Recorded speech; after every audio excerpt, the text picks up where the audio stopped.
नमस्कार प्यारे बच्चों, जय हिंद। मैं परिहार सर आप सभी का मेरे इस YouTube channel primary digital study में स्वागत है। प्यारे बच्चों, आज के इस वीडियो में हम कक्षा पहली की भाषा भारती का पाठ 17 सीखने जा रहे हैं और इस पाठ का नाम है 12 कड़ी। आप सभी को कक्षा पहली की हिंदी की पुस्तक ओपन करना है और स्क्रीन पर आप जो पेज देख रहे हैं इस पेज को आपको निकाल लेना है। तो बिना देर किए हुए हम वीडियो की शुरुआत करते हैं और इस वीडियो के माध्यम से हम 12 कड़ी सीखते हैं। तो जैसा कि आप स्क्रीन पर देख रहे हैं ये पाठ 17 है और इस पाठ का नाम है 12 कड़ी। तो प्यारे बच्चों, हम 12 कड़ी का जैसा उच्चारण करते हैं वैसा ही हम पढ़ना सीखते हैं। यदि हमारा उच्चारण सही है तो हम सही पढ़ेंगे, यदि हमारा उच्चारण गलत है तो हम गलत ही पढ़ेंगे। चलिएगा, जैसा कि आप ऊपर की लाइन में देख रहे हैं यहां पर स्वर लिखे हुए हैं। हम यहीं पे क्या करते हैं, इनकी मात्राएं भी हम लिख देते हैं। आपको पता है अस्वर की मात्रा नहीं होती, तो अस्वर की मात्रा नहीं होती क्यों नहीं होती, मैंने व्यंजन परिचय में अच्छे से बताया हुआ है। क्योंकि अस्वर जो है पूरे व्यंजन वर्णों में मिला होता है और जब हम व्यंजन वर्णों का उच्चारण करते हैं तो अंत में अस्वर निकलता है। कैसे? क, ख, ग, घ, अंग, च, छ, ज, झ, य, ट, ठ, ड, ढ, अण, त, थ, ध, ध, न, प, फ, भ, भ, म, यर, लव, श, श, स, ह, छ, त्र, ज्ञ और स्र, ळ, ढ। इस प्रकार से जब आप इन व्यंजन अक्षरों का उच्चारण करते हैं तो अंत में अस्वर निकलता है, इसलिए अस्वर की मात्रा नहीं होती। ठीक है ना? आप देख रहे हैं ये है आस्वर और आस्वर की मात्रा इस प्रकार से होती है ये। ठीक है ना? यदि आप इसमें से अ को छुपा लेंगे तो आपको आस्वर जो है, देख रहे हैं यहां पर आस्वर की मात्रा आपको यहां पर दिखने लगेगी। ये है ई और आपको पता है ई स्वर की मात्रा ऐसे होती है। ठीक है ना? और आ स्वर की मात्रा व्यंजन वर्ण के बाद लगती है और ई स्वर की मात्रा व्यंजन वर्ण के पहले लगती है। हो सकता है कि यहाँ पे जो स्वर है, जो व्यंजन है, इनको क्षेत्रीय भाषा के हिसाब से अलग अलग उच्चारण करते हैं, मगर मेरे जैसे आप यदि इसका ऐसे उच्चारण करेंगे तो निश्चित रूप से आप बहुत जल्दी पढ़ना सीखेंगे। इसमें यदि आप अपनी क्षेत्रीय भाषा को इंक्लूड करेंगे तो कहीं ना कहीं आपको थोड़ी सी कठिनाई होगी। तो ये रहा आ स्वर। अब यहाँ पे इसको कोई छोटा अ भी कहते हैं, कोई बड़ा आ भी कहते हैं। तो यहाँ पे छोटा और बड़ा शब्द बोलने की जरूरत नहीं है, सिर्फ और सिर्फ अ और इसको बोलेंगे आ। इसमें मुंह खुलना चाहिए। अब यहाँ पे इसको कुछ लोग छोटी ई बोलते हैं, कुछ लोग बड़ी ई कहते हैं। तो यहाँ पे छोटी और बड़ी शब्द का इस्तेमाल नहीं करना है, बस उच्चारण के समय ही हमको यहाँ पर ई और ई ऐसे। तो यहाँ पे आपने देखा ये ई की मात्रा है और ये है ई की मात्रा। ठीक है ना? ये व्यंजन वर्ण के पहले लगती है और ये व्यंजन वर्ण के बाद लगती है। ठीक है ना? अब यहाँ पे आप देख रहे हैं ये ऊ स्वर है, तो ऊ स्वर की मात्रा आपको पता है ये व्यंजन वर्ण के नीचे लगती है। ठीक है ना? मात्र अकेला ऐसा व्यंजन वर्ण र है जिसमें नीचे नहीं लगती, बीच में और सामने लगती है। ठीक है ना? तो ये हो गया ऊ की मात्रा और ये है ऊ की मात्रा। अब यहाँ पे इसको भी छोटा ऊ बड़ा ऊ कुछ बच्चे ऐसे बोलते हैं, तो आपको छोटा ऊ और बड़ा ऊ नहीं बोलना है, बस ऊ और ऊ। यदि मात्रा है तो ऊ की मात्रा और ऊ की मात्रा, बस। अब यहाँ पे देखिए ये है ए, तो ये है ए की मात्रा और ये है ऐ, तो ये रही ऐ की मात्रा। अब यहाँ पे ओ, तो ओ में आपको पता है अ को छुपाएंगे तो आपको यहाँ पर ओ की मात्रा दिखने लगती है। अब यहाँ पे देखिएगा ऊ और ऊ की मात्रा व्यंजन वर्ण के नीचे, अब यहाँ पे ए और ऐ की व्यंजन वर्ण के ऊपर लगती है। ठीक है ना? ओ की मात्रा व्यंजन वर्ण के बाद, औ की मात्रा व्यंजन वर्ण के बाद। यहाँ पे भी आप औ में अ को छुपा लेंगे तो आपको औ की मात्रा दिखने लगेगी। ये रही अंग की मात्रा, जैसे हमने अभी इसके पिछले वाले पाठ में अनुस्वार कहा जाता है। ठीक है ना? इसमें भी आप अ को छुपाएंगे तो आपको अंग की मात्रा दिखने लगेगी। और ये रही अह की मात्रा। ठीक है ना? इसमें भी आप अ को छुपा लीजिए तो आपको यहाँ पर अह की मात्रा दिखने लगेगी, मगर इसके पहले वाले पाठ में हमने इस मात्रा को विसर्ग कहते हैं। ठीक है ना? तो चलिए अब यहाँ पर मैंने जो है स्वर के बाजू में ही मैंने यहाँ पर मात्राएं लिख दिया है। अब हमको जो है बाराकड़ी बनाना है, तो व्यंजन वर्ण तो हम सीख चुके हैं। अब व्यंजन वर्णों में क्या करना है, स्वर की मात्रा लगाना है। जब व्यंजन वर्णों में स्वर की मात्रा लग जाती है तो वही तो बाराकड़ी कहलाती है। तो आपको पता है मैंने इसका एक ही फार्मूला बताया था कि पूरी बाराकड़ी को सीखने की जरूरत नहीं है, बस आप इतनी सी बात याद रखें, यदि किसी व्यंजन वर्ण में किसी भी स्वर की मात्रा लगती है तो उस व्यंजन वर्ण का उच्चारण उस मात्रा के जैसे होने लगता है। ठीक है ना। अब मैं यहां पर मात्राओं का कैसे उच्चारण करूंगा, मैं इस मात्रा को बोलूंगा आ की मात्रा, जे है ई की मात्रा, जे है ई की मात्रा, जे है ऊ की मात्रा, जे है ऊ की मात्रा, जे है ए की मात्रा, जे है आय की मात्रा, जे है ओ की मात्रा, जे है आओ की मात्रा, जे है अंग की मात्रा, जे है अह की मात्रा। अब देखिएगा, अब यहां पे ये क है, तो मैंने पहले ही बताया है कि यदि मान लीजिए इस व्यंजन वर्ण में आ की मात्रा लग गई तो मैं इसका उच्चारण आ की तरह करूंगा। अब हमको यहाँ पे गाना गाने की जरूरत नहीं है कि क में आ की मात्रा का, फिर क में ई की मात्रा की। अच्छा, बारागड़ी में होता क्या है, यहाँ पे कैसे उच्चारण करते हैं कुछ जरा सुनिएगा मुझे। अब यहाँ पे इसको क ना कह के का कहते, अब यहाँ पे इसको कहे का, फिर बोलेंगे यहाँ पे का में आ की मात्रा का। अरे भाई, जब का बोल दिया तो पहले फिर उसमें कहां से आ की मात्रा लग जाएगी। फिर आपने यहां मान लीजिए का में ई की मात्रा, अरे का में कहां से मात्रा लग जाएगी, का में लगेगी क्या, नहीं। तो यही हमारा उच्चारण गलत होता है, यहीं से हमारा उच्चारण सही होना चाहिए। क, क्या बोलना चाहिए, क। यदि बोल रहे हैं तो ऐसे बोलिए क में आ की मात्रा, तब जाके वो का होगा। क में ई की मात्रा तो होगा की, क में ई की मात्रा की, क में ऊ की मात्रा कु, क में ऊ की मात्रा कु, क में ए की मात्रा के, क में ऐ की मात्रा कै, क में ओ की मात्रा को, क में आओ की मात्रा कौ, क में अंग की मात्रा कंग, और क में अह की मात्रा कह। इस प्रकार से उच्चारण करना चाहिए। मगर अधिकतर क्या होता है, का में आ की मात्रा का में ई की मात्रा की। गलत हो गया भाई, का में कहां से लगेगी, आप ही बताइए ना। ठीक है ना। तो अब हम इतना लंबा नहीं बोलेंगे क्योंकि हमने सीख लिया है किसी भी व्यंजन वर्ण में किसी भी स्वर की मात्रा लगती है तो उस व्यंजन वर्ण का उच्चारण उस मात्रा के जैसे होने लगता है। बस बात खत्म हो गई। अब हम इसको कैसे उच्चारण करेंगे, बिल्कुल सही और परफेक्ट। देखिएगा, क, का, की, कु, कु, के, कै, को, कौ, कंग, कह, ऐसे। ठीक। अब देखिएगा, आगे चलते हैं ख वाली लाइन में। ख, खा, खी, खी, खू, खू, खे, खे, खो, खाओ, खंग, खह। अब होता क्या है कि कुछ बच्चों को, आप देख रहे हैं इधर, लेफ्ट से राइट पढ़ना बहुत सरल है और कुछ तो गाना जैसे भी याद कर लेते हैं। अब जरा राइट से लेफ्ट पढ़ के बताओ मुझे। कह, कंग, कौ, को, कै, के, कु, की, का, क। क्योंकि आपको पता हो गया है किसी भी व्यंजन वर्ण में किसी भी स्वर की मात्रा लगती है तो उस व्यंजन वर्ण का उच्चारण उस मात्रा के जैसे होने लगता है। यदि आपने गाना जैसे याद किया तो फिर आप जरा उल्टा नहीं पढ़ पाओगे।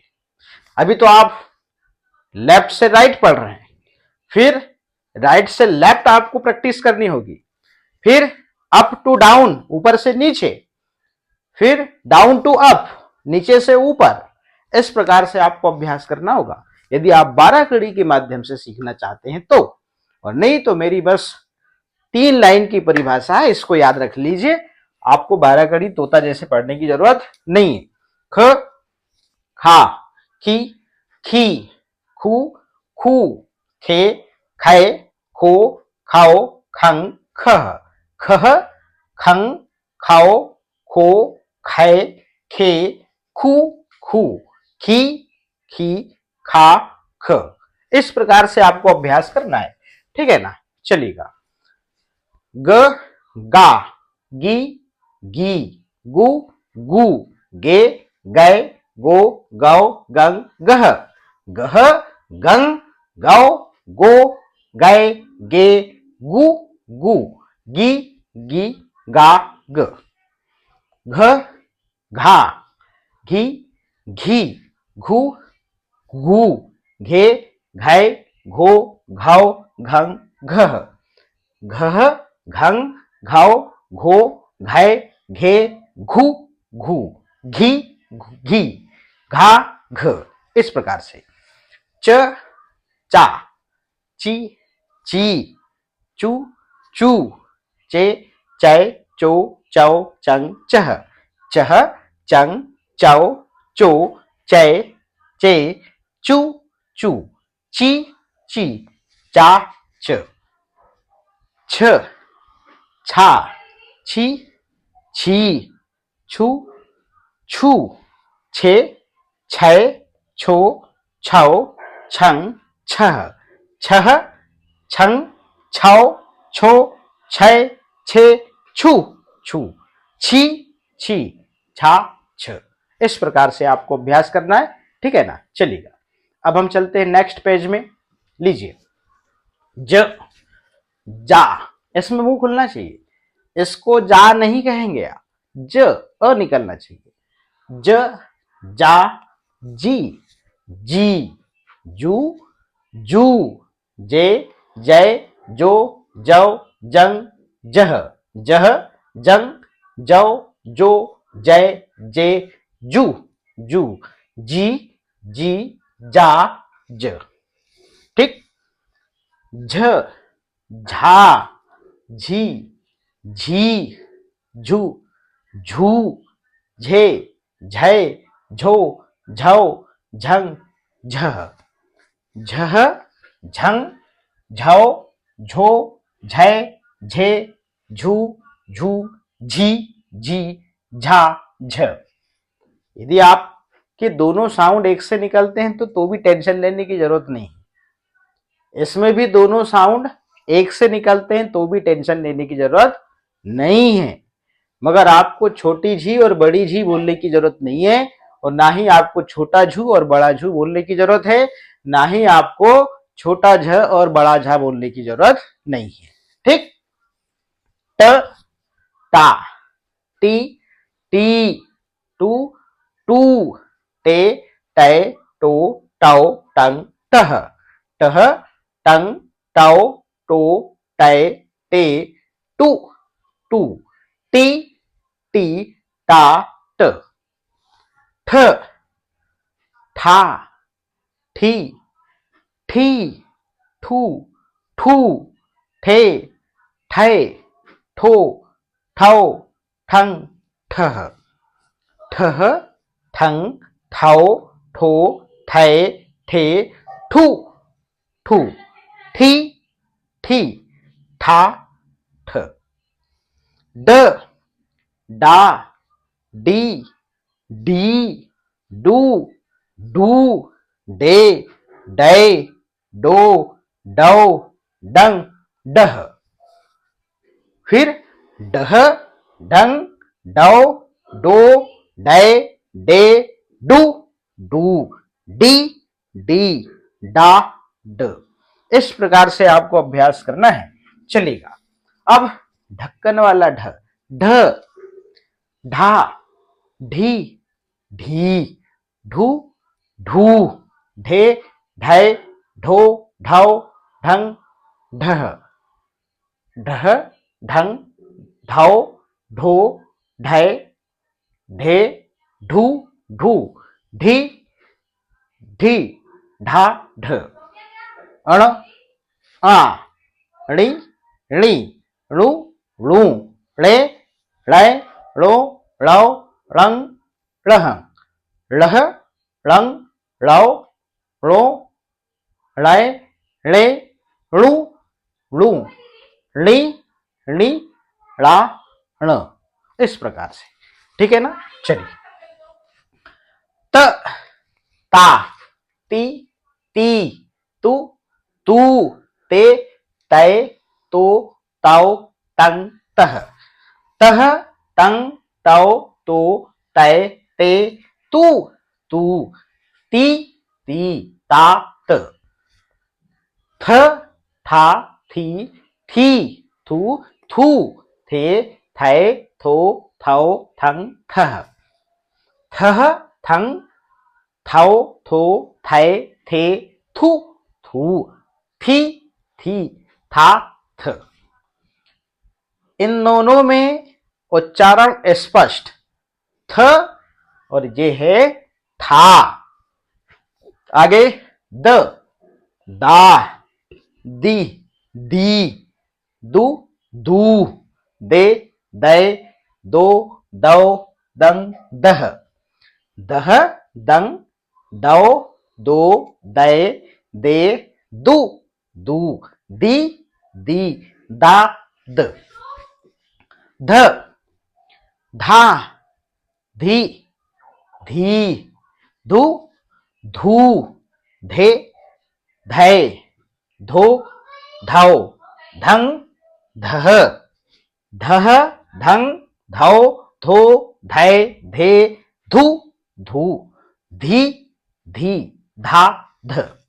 ठीक, आगे न, ना, नि, नी, नु, नू, ने, नै, नो, नौ, नंग, नह, नह, नंग, नौ, नो, नै, ने, नु, नू, नी, नी, ना, न। प, पा, पी, पी, पू, पू, पे, पै, पो, पाओ, पंग, पह। अब आ गया फ, फ, फा, फी, फी, फू, फू, फे, फै, फो, फाओ, फंग, फह। फह, फंग, फाओ, फो, फै, फे, फू, फू, फी, फी, फा, फ। इस प्रकार से आपको उच्चारण करना है।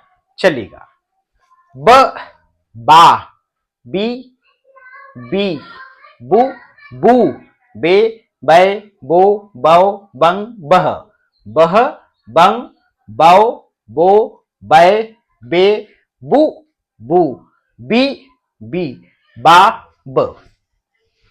भ, भा, भी, भी, भू, भू, भे, भै, भो, भौ, भंग, भह, भह, भंग, भौ, भो, भै, भे, भू, भू, भी, भी, भा, भ।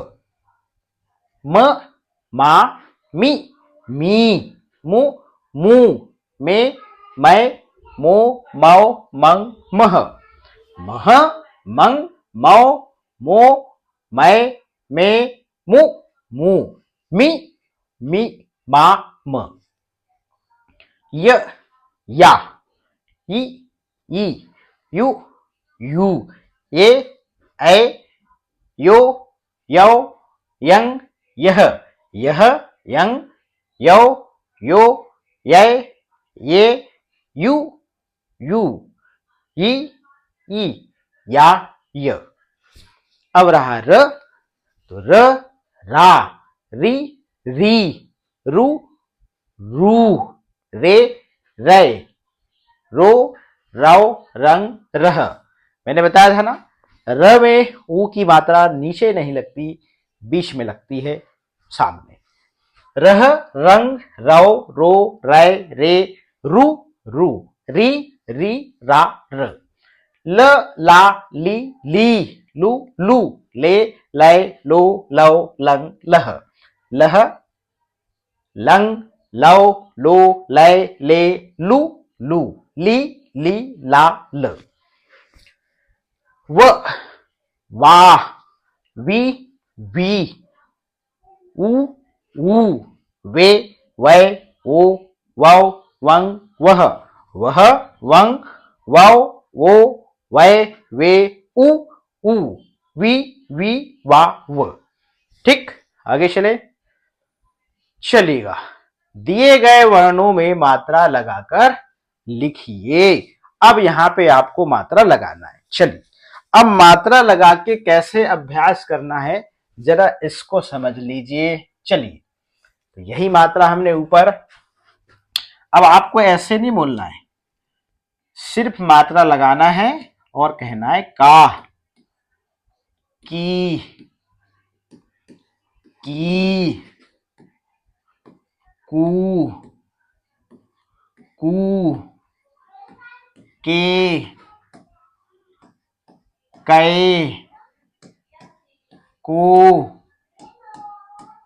कौ,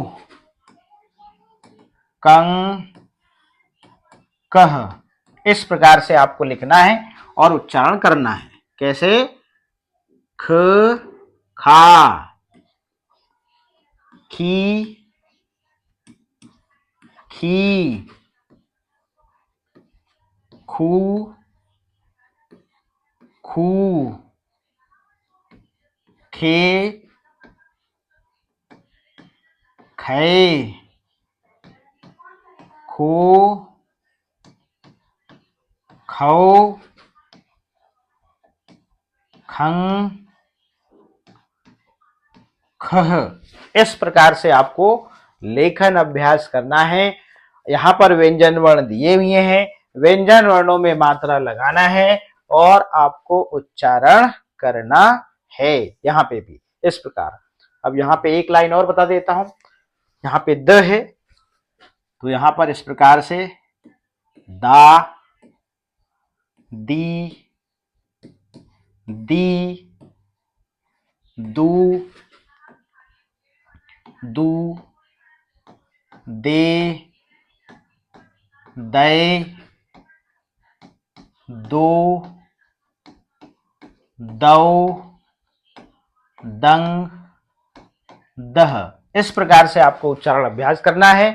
ऐसे नहीं बोलना है कि द में आ की मात्रा दा, द में ई की मात्रा दी, नहीं, बिल्कुल नहीं। होगा क्या, इस प्रकार उच्चारण करने से मैं आपको एग्जाम्पल बताता हूं। यहां लिखा है स, मो, सा, ठीक है ना। यदि आपका उच्चारण बिल्कुल स है, यदि आप स को स कह रहे हैं और स को सा कह रहे हैं तो दिक्कत हो जाएगी। अब यहाँ पे म में ओ की मात्रा मो ऐसा बोलोगे आप, स में आ की मात्रा सा, तो गलत होगा। होगा सब सही, मगर आपको समझ में नहीं आएगा शब्द क्या लिखा है।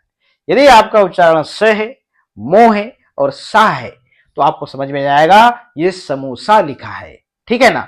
इसलिए मैं कहता हूं कि आपका उच्चारण जैसा होगा उतने जल्दी ही आप सीखेंगे। यदि उच्चारण सही है तो, यदि उच्चारण सही नहीं है तो फिर आपके सीखने में कितनी देर लग रही है वो आप समझ सकते हैं। तो प्यारे बच्चों, आज के इस वीडियो में हमने कक्षा पहली का पाठ हिंदी का 17 जो है इसको कंप्लीट कर लिया है। इसमें हमने 12 कड़ी का उच्चारण सीखा और किस प्रकार से व्यंजन वर्ण में मात्रा लगाकर हम 12 कड़ी बनाएंगे ये भी मैंने आपको बताया, और उच्चारण कैसे करना है ये भी मैंने इस वीडियो के माध्यम से बताया है। तो आज के इस वीडियो में इतना ही, फिर मिलेंगे हम नेक्स्ट वीडियो में नेक्स्ट चैप्टर के साथ में। आप सभी का बहुत बहुत धन्यवाद।